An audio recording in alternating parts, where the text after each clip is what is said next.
fun together. Wait and see. It's me and you and me. Come and play a game with me. Parker Brothers and Milton Bradley bring you My First Games. Games that'll have them counting and taking turns as young as 3. They take just minutes, but think of what you'll share. Come and play a game with me. An all-new Dateline Tuesday, the untold tale of Hurricane Floyd. Lost at sea at the center of the storm, 8 men facing nature's fury. Now, for the first time, the full story of their dramatic rescue.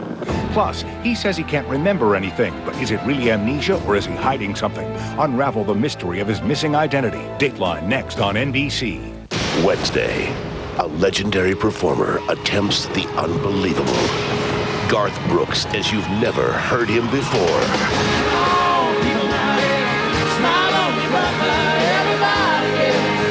An all-new Garth Brooks special, Wednesday at 8, 7 Central on NBC. What if I told you you personally have the key to stopping one of America's biggest killers? Be a designated driver. Every year, there's one season premiere you know you can't miss. Carter, get in here now! Please tell me this is a drill. What about the fire alarm? Let's save his life first. I got it. The fresh start of a whole new season with some exciting changes. Have you ever been to the circus? You have now. Everything you'd expect from your favorite show. Make no mistake, ER is back. All new ER begins this Thursday on NBC.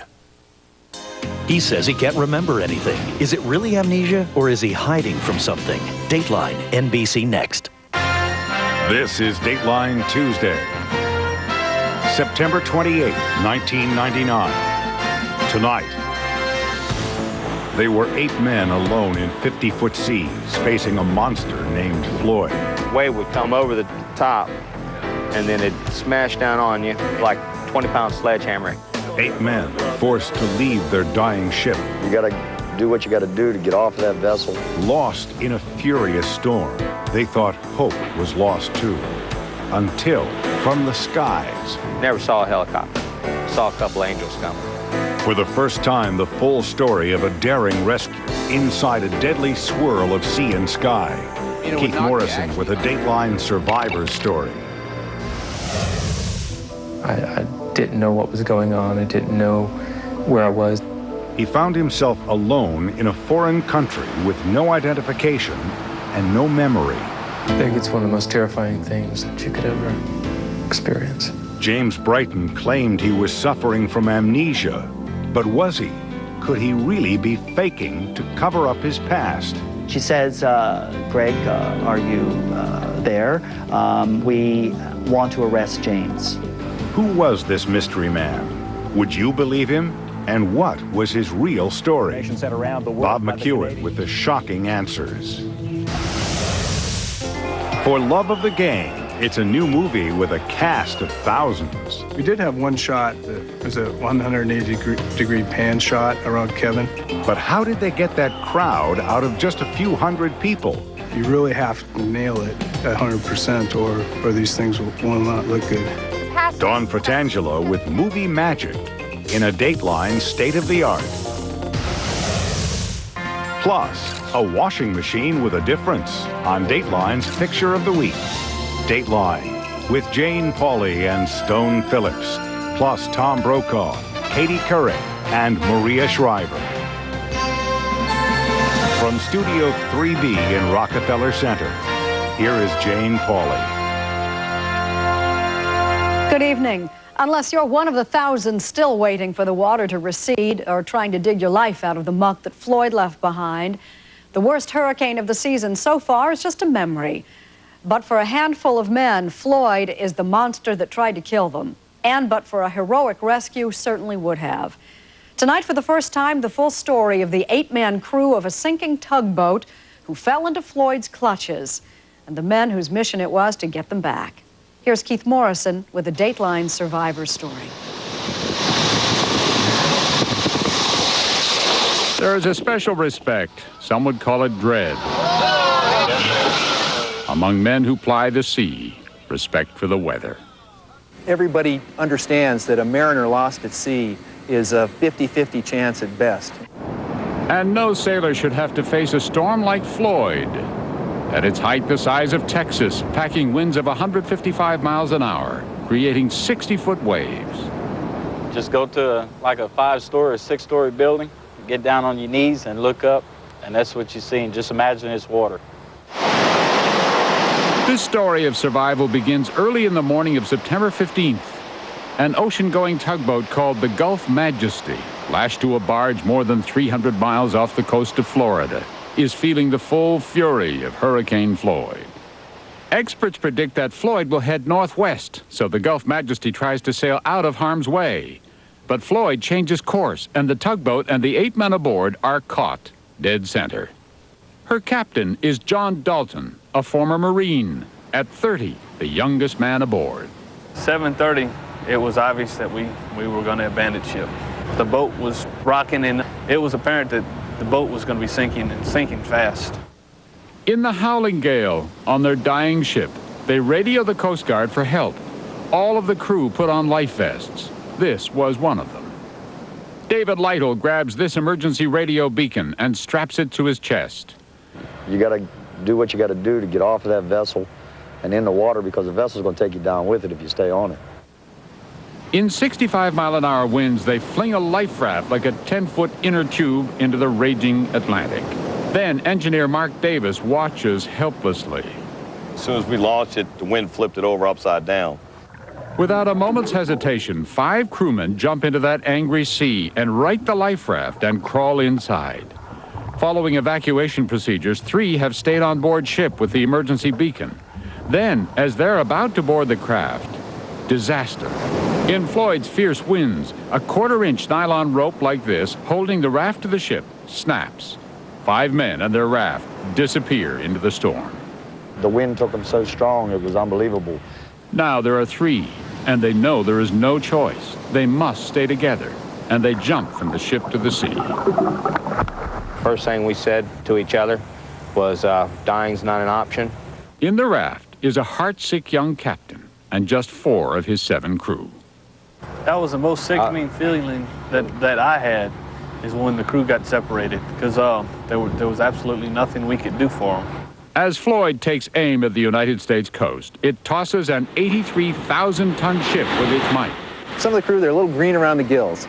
Almost 200 miles to the east of the sinking tugboat, Navy Captain Mike Miller is commanding the aircraft carrier John F. Kennedy, riding out the storm.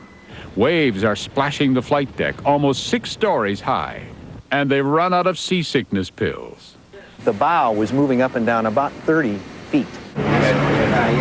At 8:30 a.m., Miller gets a call from the Coast Guard. His is the only ship remotely close to the sinking tug. He considers the risk to his 2,500 men, and he thinks about the 8 sailors lost at sea. I announced to the crew that, well, there were people in need, and it was our job to try and save them. All right, well, I'm satisfied. Claudia probably less so. Thanks for coming by. It was my pleasure. I almost enjoyed it. Paul, one last thing. Was Mike heavy to lift? Oh, I don't know. Carter and Stewart did all the lifting. Thanks. You betcha. Brilliant investigation. So tell me, when did you first suspect it might be you? All right. You win. You got what you wanted. What are you talking about? Oh, please. We both know you only ordered those background checks so you get something on me because I threaten you. Mike, believe it or not, the whole universe does not revolve around you. Are you calling my mom a liar?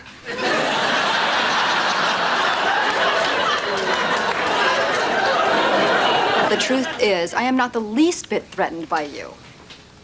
Well, then you're nuts. Because I am brilliant. You know, I am ruthless. I'm like some kind of an evil genius. I should have an underground lair. Michael, I am not going to turn you in. What? You're not? The mayor doesn't need a staff in turmoil. Besides, you crack me up. I mean, look at you, getting all worked up over how threatening you are. Ooh, who's my evil genius? Someone will be receiving many pizzas she did not order.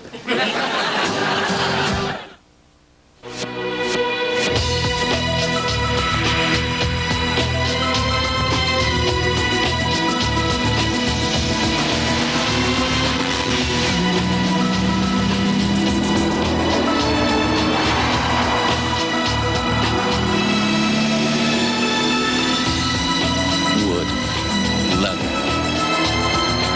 adrenaline. The new Lincoln LS. Your website's going to be set up like an MMDS Gigabyte with a rotating geostationary satellite. We feel that both you and your customer will appreciate binary riddles that users love. You know, that's part of the fun. Then wait till you guys see this. The technology will be obsolete by the time we leave here today, but that's okay because we'll come back. Who designs your website is up to you. Hooking it up and delivering the goods, leave that up to us. Of course, you ship everything FedEx. FedEx, be absolutely sure. Thank you. No, please. Let me. There you go. You're certainly on your way, son. We have activity. Verify account status. His last payment was a half day late.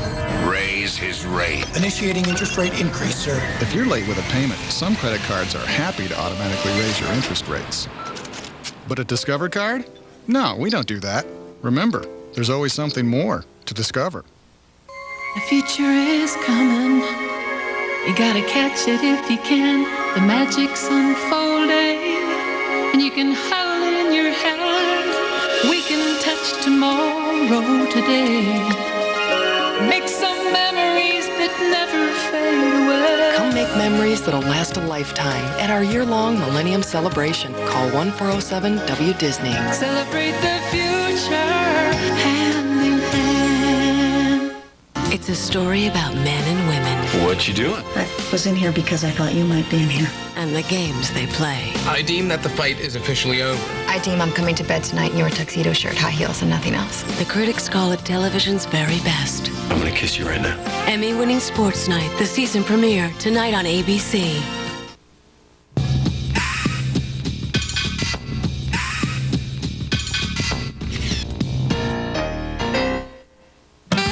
Remember, sir, you're afraid, but that's where your courage comes from. Got it. This way! Wow, this way?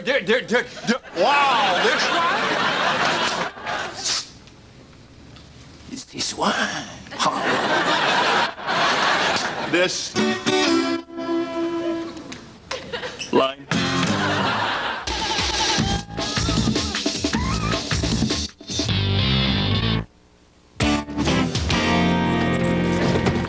Hey, pal, what the hell's in that bag? I don't know. A stranger or a person unknown to me packed my bag while it was out of my possession.